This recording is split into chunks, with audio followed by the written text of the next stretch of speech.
This method can help answer key questions in molecular biology involving assays that require specific developmental stages of C. elegans, like assays of gene and protein expression levels.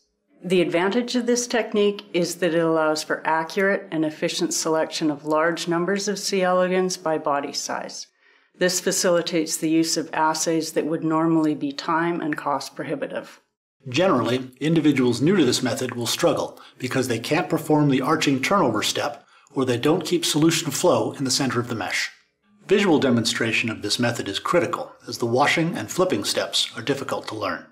Some may have trouble interpreting and visualizing specific motions in text. To begin, acquire two 50 milliliter conical tubes with lids. Then use a stepped drill bit to remove the center from the inner lip of the lids.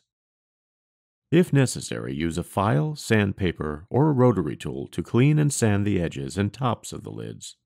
Then cut a disc of nylon monofilament woven mesh slightly smaller than the diameter of the lid.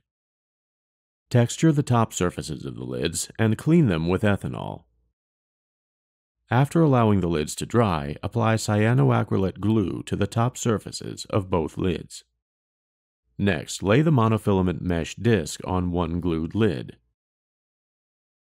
Invert the second lid on top of the mesh and press the lids firmly together.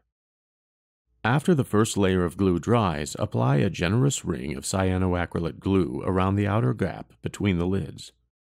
Next, label the filter with its respective mesh pore size.